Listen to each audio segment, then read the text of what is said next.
Jaya Radha Madhava Jaya Kunja Vihari.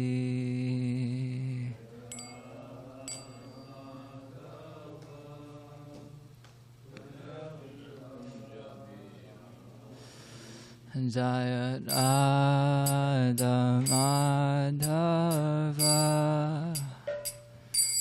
Jaya Kunja Vihari.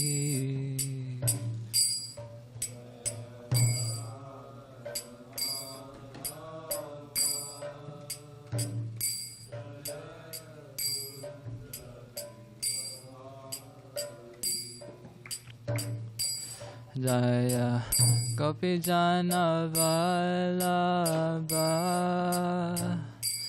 Jaya Giri Varadhari. Jaya Giri Varadhari. Gopi Jana Vallabha Jaya Giri Varadhari. Jaya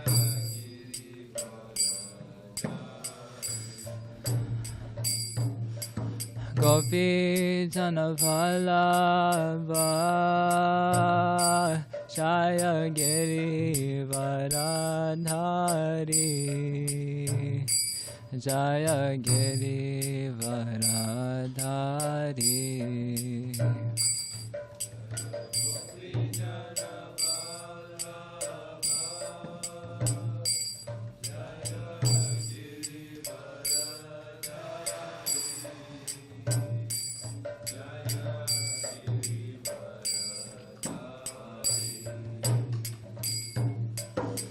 Yashodanandana Jaya Vrajajana Ranjana.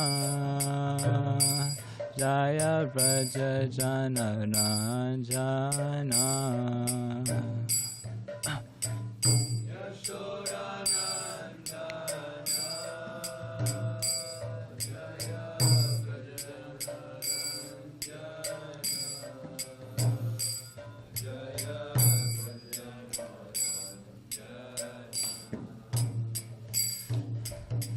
Yashodanandana Jaya Vrajajana Ranjana. Jaya Vrajajana Ranjana.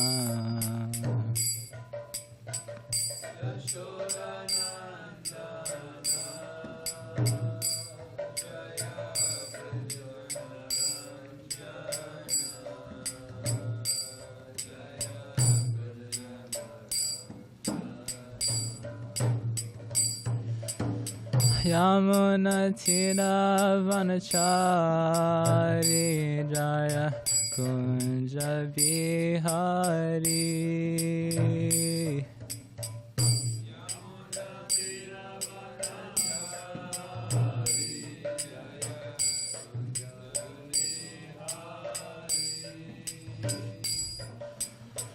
Yamuna Tira Vanachari Jaya Kunja Vihari.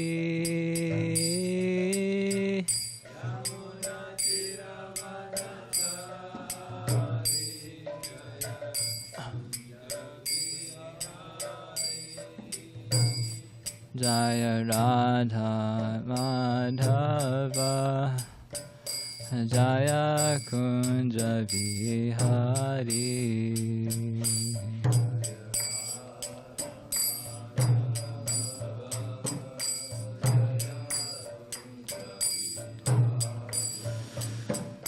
Jaya Radha Madhava Jaya Kunja Vihari.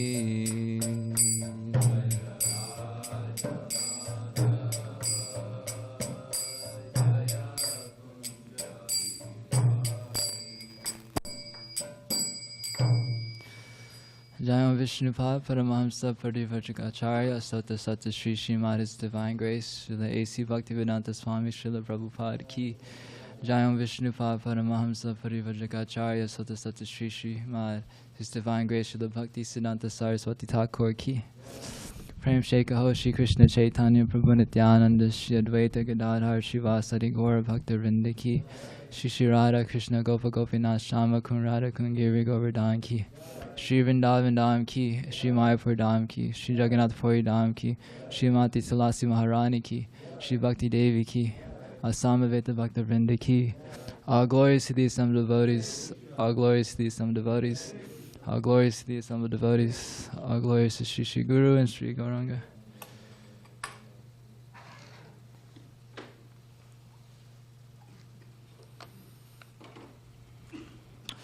Om Namo Bhagavate Vasudevaya. Om Namo Bhagavate Vasudevaya.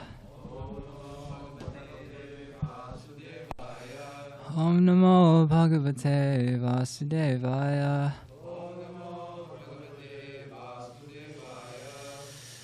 Today is the 26th of January, and we're reading from the Srimad Bhagavatam, Canto 5, Chapter 12, Text 12.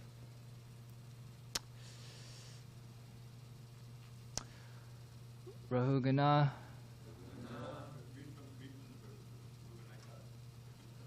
Rahuganaitat Tapasa Na Yati Na Chejaya Nirvapanad Grihad Va Na Chandasa Naiva Chalagni Suryar Vina Mahat Pada Rajo Vishekam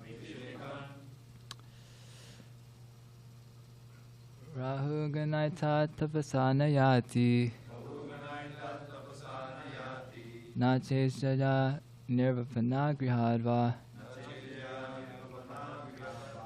Na Chandasa Naiva Chalagni Suryar Vena Mahatpada Rajobhishekam Rahuganaita Tapasana Yati Na Cheshaya Nirvapana Grihadva Na Chandasa Naiva Jalagni Suryar Vina Mahatpada Rajobhishekam Rahuganaita Tapasana Yati Na Chejaya Nirvapana Grihadvad Na Chandasa Naiva Jalagni Suryar Vena Mahat Pada Rajobhishekam. Please chant.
Rahugana, O King Rahugana, Etat, this knowledge, Tapasa, by severe austerities and penances, Nayati, does not become revealed, Na, not, Cha, also, Yojaya, by a great arrangement for worshipping the deity, Nirvapanat, or from finishing all material duties and accepting sannyāsa, Grihat, from ideal householder life, Va, or Na, not, Chandasa, by observing celibacy or studying the Vedic literature, Naeva, nor, Jalagni Suryai, by severe austerities such as keeping oneself in water, in a burning fire, or in the scorching sun.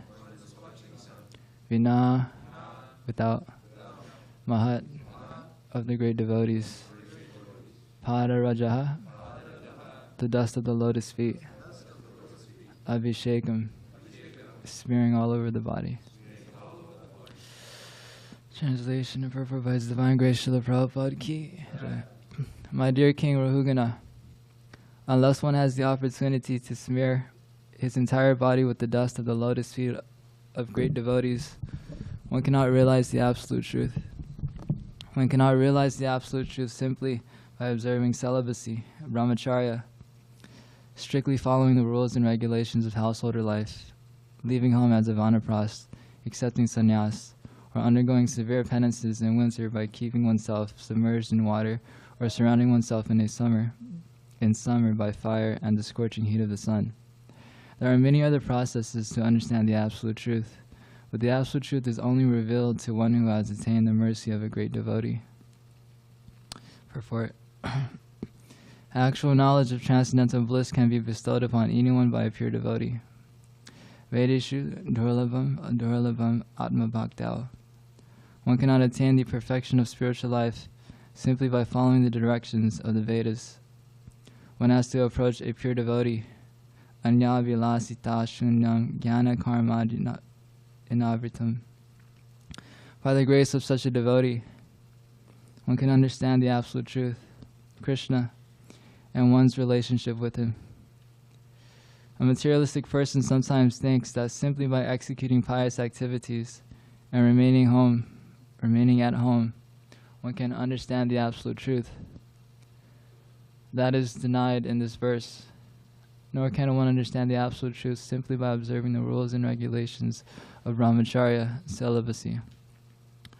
One only has to serve the pure devotee. That will help one understand the absolute truth without fail. Om Ajnana Tamirandasya Jnananjana Salakaya Chakshun Militam Yena Tasmai Shri Gurave Namaha. So I'm very grateful to be given the opportunity to speak on the Bhagavatam, and if there's anything of value, it is only because the senior devotee is present and Sri Shraddha Giridhari is empowering me. So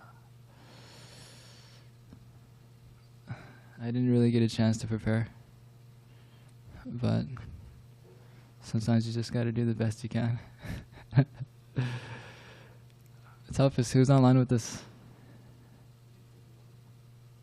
We have 3 devotees online on the Zoom, Vijay Prabhu and 2 other, one Mataji and one Prabhu. Mm-hmm. And we have 13 people on the Zoom, 1 people on Twitch, 2 people on Instagram. I guess 1 more on the Facebook probably. You said 30 online? All around 17 to 18. 17, I think. 18. Okay, excellent. Thank you. Yeah,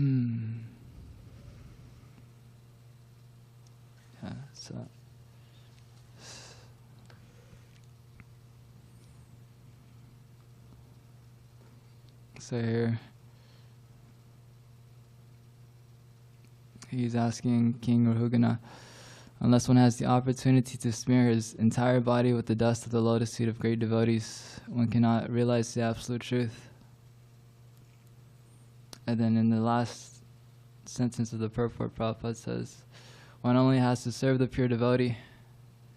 That will help one understand the transcendent, the absolute truth without fail. And we see that this is the process of Krishna consciousness.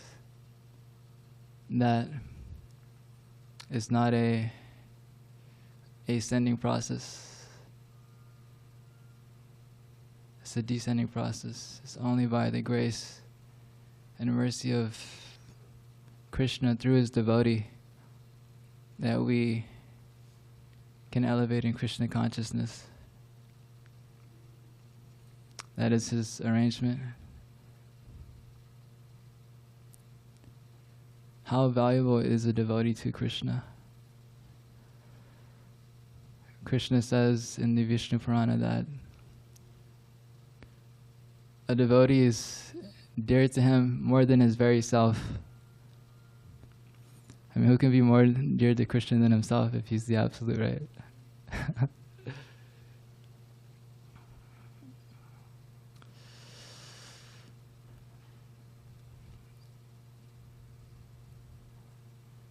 Shri Radha is the pinnacle of devotion. And all of us should aspire to imbibe the spirit of selfless, pure devotion that she has.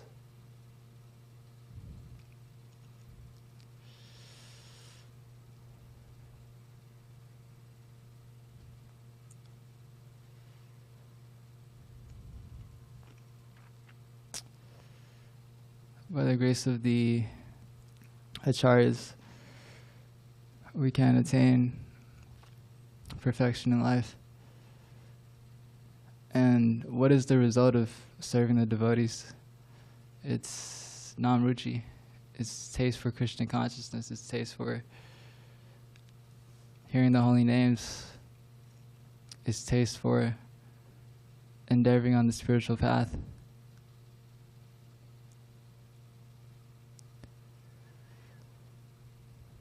That taste is the fruit of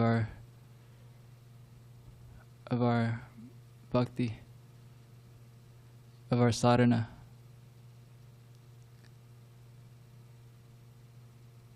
So if you're advancing in Krishna consciousness, then increasing desire to grow and become better spiritually should be there.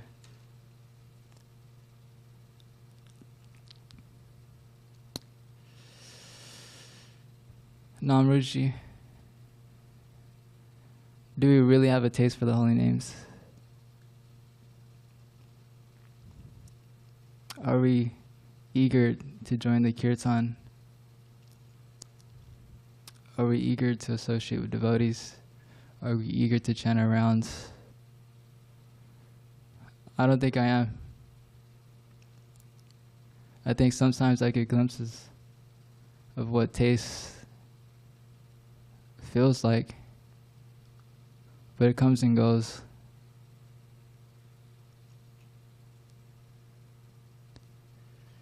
And it's interesting how walking the spiritual path, if you're really endeavoring to remove the anarthas, the unwanted contamination that is within the heart, you have to be raw and honest with yourself. And it's in this spirit where Krishna really reveals to us how we need to grow.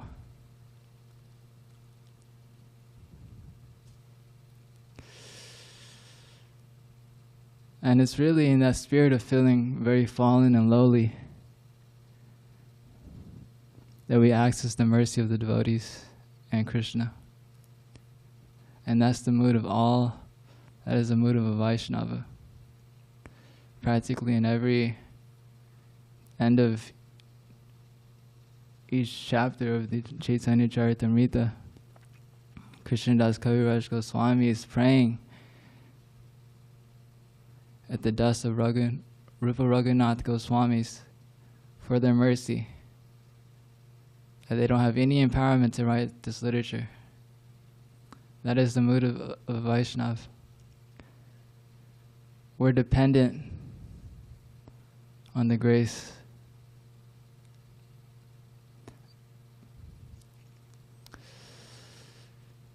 Namruchi.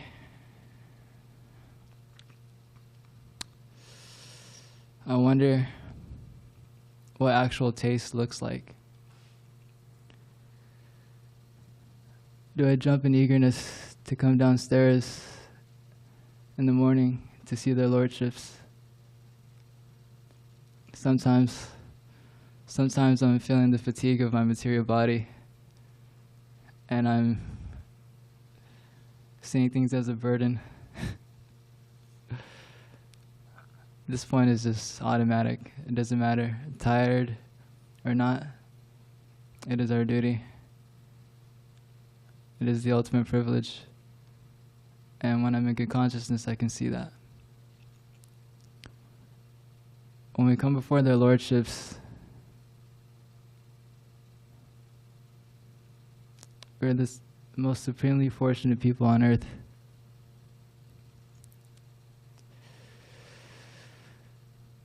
And the two questions that we should have is, how can I serve you and your devotees?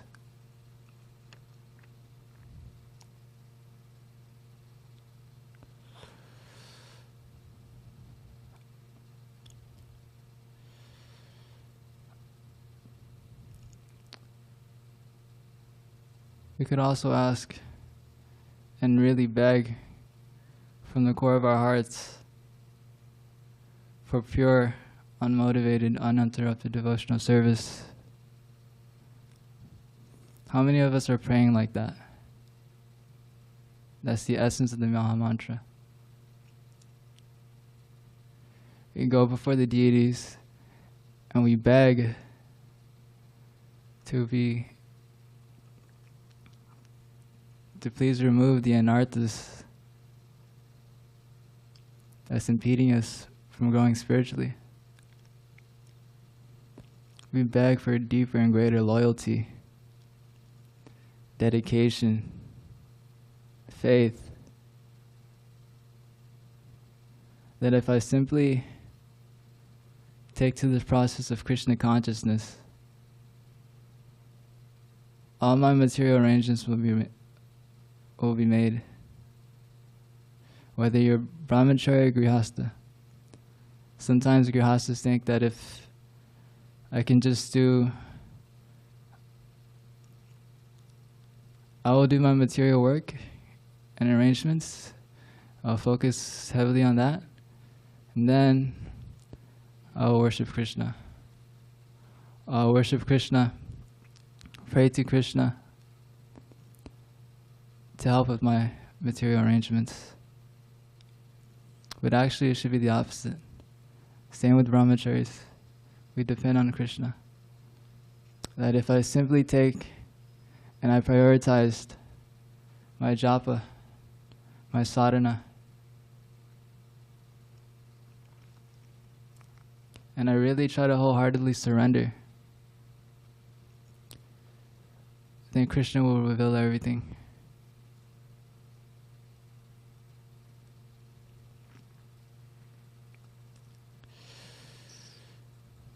Deep dedication. That's when we want to see our deities and feel like these are my deities.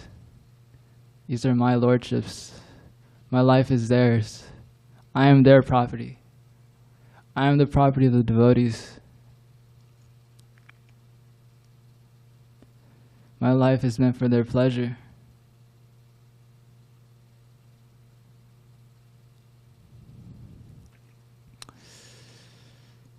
willing to do anything and everything for them. There's a story.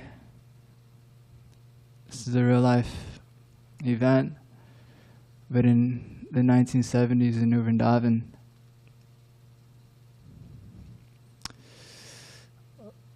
the Hells Angels actually attacked one of our temples because the daughter of one of these Hell Angels members was associating with the devotees. And this member of the Hells Angels was very concerned, and he didn't know that she joined the Hare Krishna movement. And devotees didn't know that her father was a gang member. And so they searched her out and they found her. And they were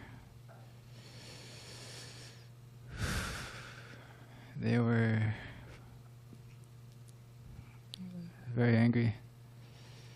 And so the faith of the devotees were tested. There was blood and death and guns. And at a certain point, they got their daughter back.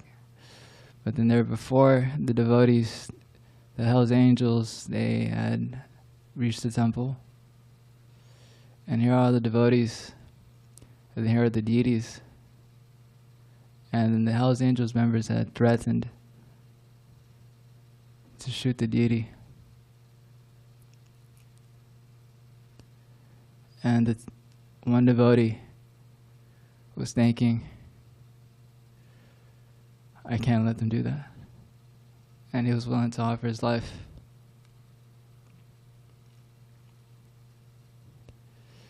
And then he was going to step before the deity. And this other devotee was saying, don't be foolish, Krishna has already left.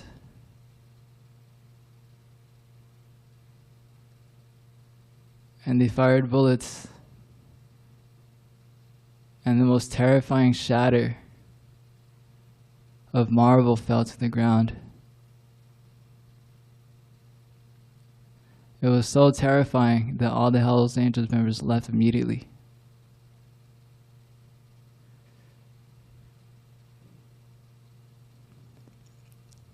Several months later, they installed new deities.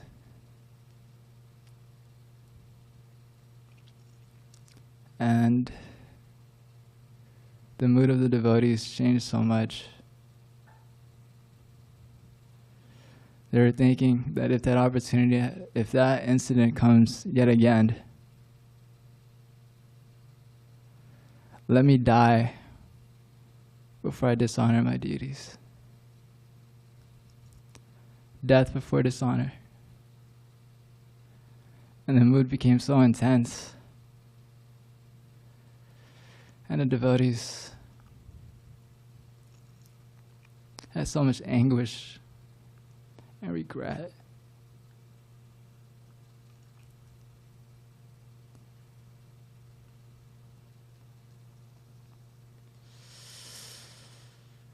How dedicated are we to the service of our deities?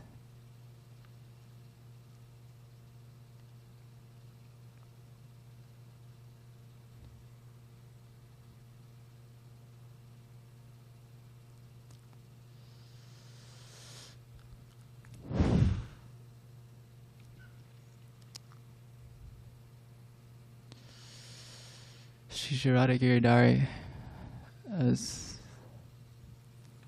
been so kindly bestowing the mercy upon us in San Diego for the last 40 years. And I really love our temple. I feel like there's so much, there's always so much opportunity for service, right? So many ways we can improve. Even their lordships are a bit liberal. They even allow the externally unqualified to serve. But I guess the main point that I'm making is that perhaps it's worthwhile to look within our hearts, within our hearts, and assess our devotion, our dedication. Is bhakti something we just do because temple is here and this is the practice? Or is our surrender, is it half-hearted? Or are these the very people I hope to live and die with, that I consider my family, that I consider my teachers, my best friends? And if it's not, then we can do what it takes to really develop that faith. And same thing with our deities. Krishna is everywhere, but Shri Shri Radhagiri Daya is our Ishtadev. And we can have that personal relationship with him.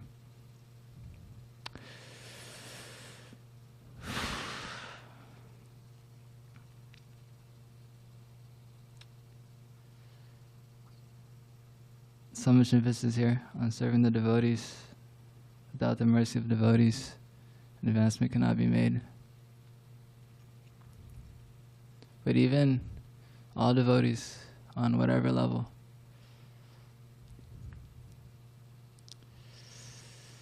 the junior devotees, Srila Gaura Govinda Maharaj would say that we should make more devotees so that we can serve them.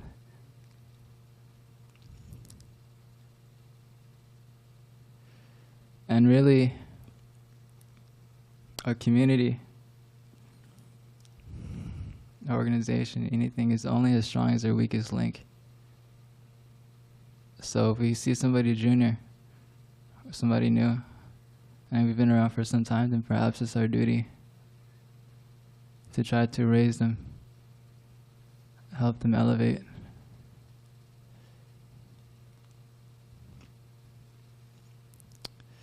And that is conscious leadership.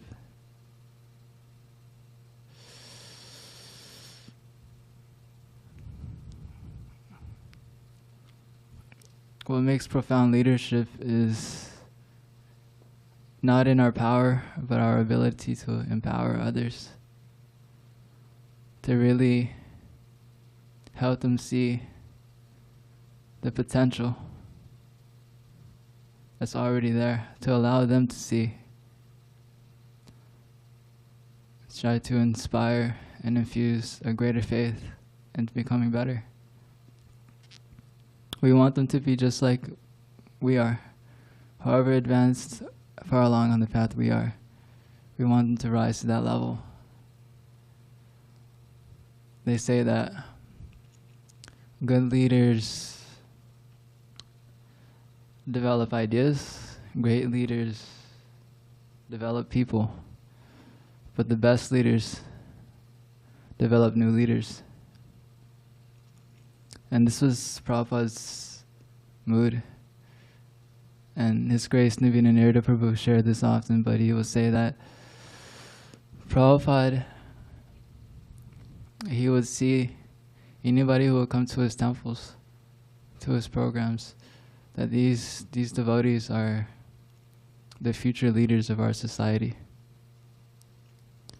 Whether they be hippies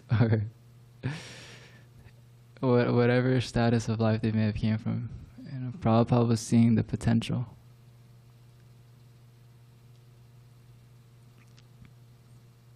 And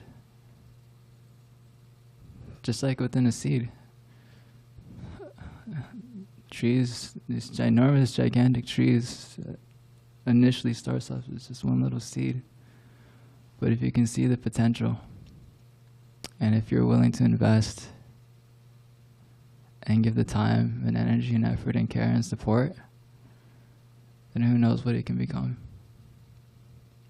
And that's with every person.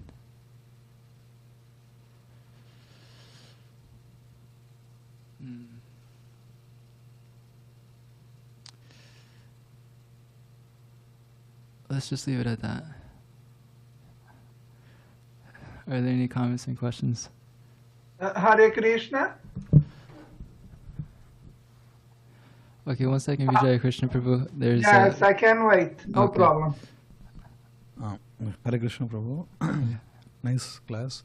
And apologies, like if there are any mistake that I'm asking this question. So this verse emphasizes more on like Vina Mahat Pada Rajobhishekam. Like there is no other way than smearing our entire body with the dust of the lotus feet of great devotees. Mm-hmm. So how do we understand this? Is it in a poetic sense or like a figurative way, or literally like Bhagavatam is saying that there is no other way than to take the dust under the lotus feet of the great devotees? If it is saying literally, then how by smearing our body with the dust of the lotus feet of great devotees can we understand the absolute truth? I mean, I wish it was that easy. Otherwise, we'll be all running out to Devotee Prabhu. I think it's a metaphor for that. We have to somehow attain the mercy of devotees, of pure devotees, especially. Hare Krishna. Raj, or Devotee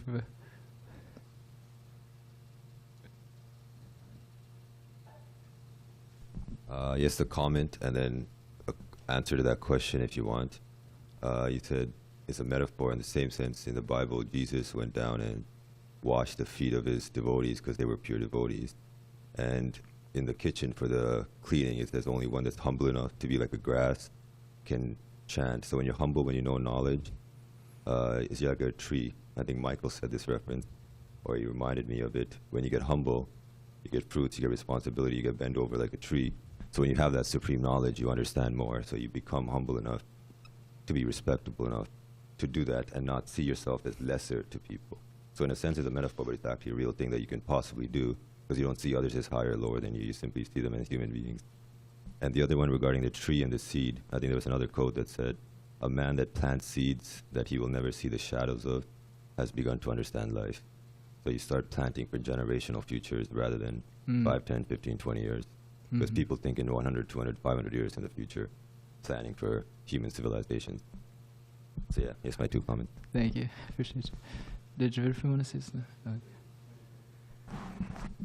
It's a metaphor, but it doesn't have to be completely a metaphor. In other words, to really, I mean, that's a lot of dust. But we had experience with Prabhupada that you could, bathing the feet. He allowed us to do that, and those devotees who got, and then of course you get the water in there, and you put the water on your head. That's a similar idea, but the whole point of it is to completely surrender. But like it's the most practical element of this. Like when we sing every morning, Guru Mukha Padmavaka Chitta Tekodaya Arnakadaya Manayasha. That's a practical result of actually doing that, either metaphorically or literally or sincerely. And that is to make the words of the spiritual master one with your heart and not desire anything else. In other words, it means to completely give up your false ego, the sense of separateness, and to really place yourself at the mercy of the spiritual master, whatever he wants me to do. And we saw with Srila Prabhupada, he would ask his sincere devotees to go do seemingly impossible things. Start a center alone, start a center in Germany, done to Krishna Maharaj to get all the land, or even just the whole book distribution thing. When the books were first printed, they were wonderful. They all came and they were sitting in the temples. What to do with them all? Oh, maybe we'll go to the bookstores and see if they can sell it. And then gradually, the devotees just said, well, he wants it distributed. Well, let me try to just do it. And gradually they were able to do it. And they accepted that, many sincere devotees as their life and soul. And so that's the practical result of this. And what's the contrast? All of these incredible, the tapasa and the different austerities, Jalagni Suryai, that's not the essence. it's a very personal, everything is very personal. That to find the pure devotee representative of Krishna and recognize that we have no access to Krishna but through this person who is an intimate associate of Krishna. And the whole this is a very famous verse that's often quoted about, you know, the necessity of submitting oneself to the pure devotee as the only way to approach Krishna and actually get Krishna's mercy. So there's a certain element of metaphor there, but it doesn't have to be. But the more serious thing is the actual attitude that one has to approach the spiritual master with. Thank you. Yes. Question with Mark.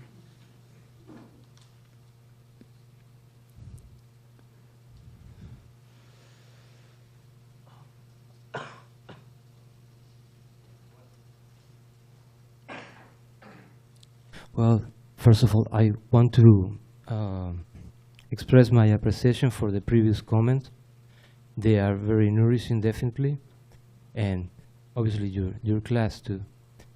I just would like to give an additional comment that we are willing, at least for me, it's very clear, to live on a metaphorical existence. That's why we are here. We are willing to live on a world where the world water really wet us, and that's implicit on a power of the name of Krishna, that is himself. So on this path, we have an inductive and deductive process at the same time. So we go through intuition and we go through deduction. We have to do an intellectual process. I'm not talking about educational progress or college, you know, but it may be implicit at the same time. So the point is that we use the words until we can step over them. We use the words until we can fly with them. So I'm trying to catch all the ideas on my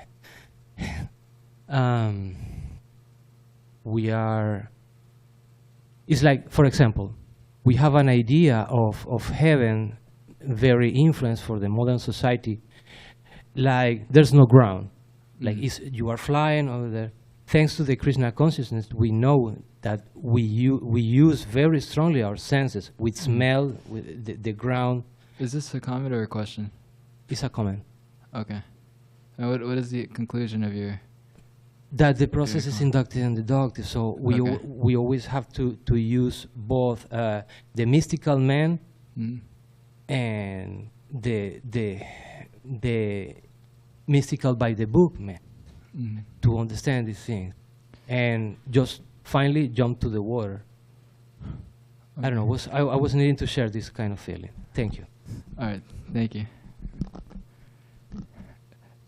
Appreciate you. Is there anybody present here? Any questions? Okay. Vijay Krishna Prabhu. Yes, Damodara Prabhu, thank you very much. You're very kind. And thank you for your most merciful class, Prabhu. So in accordance with the first sentence of the translation, I see that unless I smear my entire body with the dust of the lotus feet of great devotees, I will not be able to realize the absolute truth. So based on this, my question is as follows. Who are these great devotees? What are their symptoms?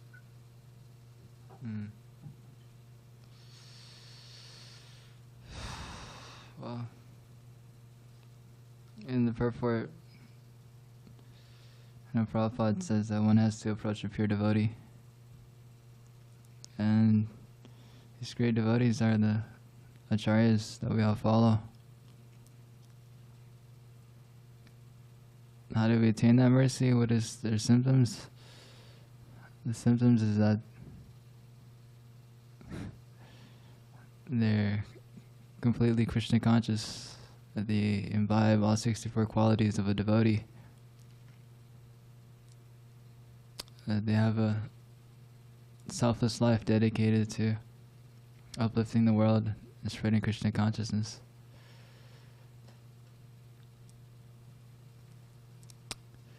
Yeah, I think that great could be expanded. I mean, these are the Paramahamsas that we all serve, but even in the present day ISKCON, or devotees worldwide in whatever sanghas, there's great devotees everywhere. You know, Yes, you said it all when you said the ones who selflessly dedicate their lives in order to propagate, to give Krishna consciousness to the world. Mm-hmm. Absolutely. Outstanding answer to my question, Prabhu. Sure. Thank you very much. Absolutely. We can serve, especially those pure devotees, but even those great devotees in our yatras. There's always so many exemplary senior devotees who are advanced, and to the very advanced devotees, to the very junior devotees, you know, we really, to get the mercy of Krishna, we should try to serve everyone. So yes, I liked it during your class when you said that we should make more devotees in order to serve them. That was outstanding. Thank you very much. Hare Krishna. Hare Krishna. Okay. Is there any other online questions or comments? Okay. Oh, Prakash, you have something? I have a question. So, like we hear about the 9 processes of bhakti, right? What if one practices that, and I mean, on his own, or he doesn't associate with devotees? Will he also like realize the absolute truth, or like attain to Krishna? If he's in a very advanced state, yes. You know, it's Babajis who are completely aloof. They're in their own world. But how many Babajis do we know?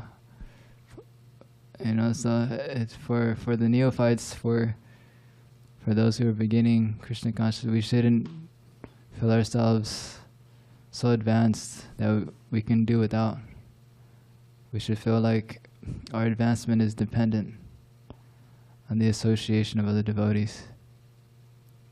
And ultimately, the Tukaram Prabhu says this all the time, that at a certain point you realize that the faith that you have was inherited, because you gained that faith from the association of people who had faith.